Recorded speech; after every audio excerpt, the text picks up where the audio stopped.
আবার চলে এসেছে একটা নতুন কাজ নিয়ে তোমাদের সাথে শেয়ার করবো বলে। তবে সবাইকে স্বাগতম আমার YouTube channel the making touch ইভেন্টে। আজকে আমরা যে কাজটা নিয়ে কথা বলবো, আমরা আজকে একটা জামাই ষষ্ঠীর কাজ নিয়ে কথা বলবো। কি তাই তো? না, কোনো জামাই ষষ্ঠী না, এটা আমার নতুন কাজ নিয়ে কথা বলবো। জামাই ষষ্ঠী না, তার কারণ হ্যাঁ, এটা তো ঠিক, মানে রিসেন্ট যাদের কাজ করেছি 1 মাস আগে 2 মাস আগে, তো তারা আজকে কেউ কারো বাড়িতে বউ হয়ে গেছে, নতুন বউ হয়ে কেউ নতুন জামাই হয়ে গেছে, তারাই আজকে জামাই ষষ্ঠী করতে যাচ্ছে। তো এই আজকের দিনে জামাই ষষ্ঠীতে নতুন নতুন জামাইদের অনেক অনেক অভিনন্দন, অনেক অনেক শুভেচ্ছা তাদের দ্য মেকিং টাচ ইভেন্টের পক্ষ থেকে। চলো কাজের কথা আসা যাক। আমরা যে কাজটা করেছি ময়নাগুড়িতে আমরা যে কাজটা করেছি রুদ্রাক্ষী অন্নপ্রাশন। সেই অন্নপ্রাশনে আমরা কাজ করেছি, ডেকোরেশন থেকে শুরু করে খাওয়া দাওয়া স্টল সব কিছু আমরা করেছি। তো ক্লায়েন্টও ভীষণ খুশি ছিল।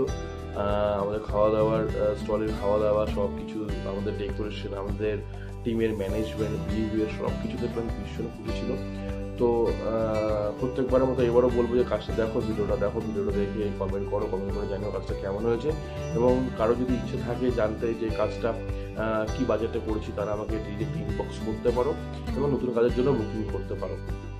তো চলো ভিডিওটা দেখো, লাইক আর কমেন্ট অবশ্যই করো। আর ডিসক্রিপশনে কিন্তু আমার ইউটিউবের লিঙ্কটা দেওয়া আছে। ফেসবুকে তো সবাই ভিডিওটা দেখছোই, কিন্তু সবাই একটু ইউটিউবে গিয়ে আমার ভিডিওটা দেখে একটু লাইক, একটু সাবস্ক্রাইব, যারা সাবস্ক্রাইব এখন অব্দি করোনি আমার ইউটিউব চ্যানেলে বা আমার সাথে নিয়ে, তারা একটু সাবস্ক্রাইব করে দিও আর কমেন্টটা করে দিও।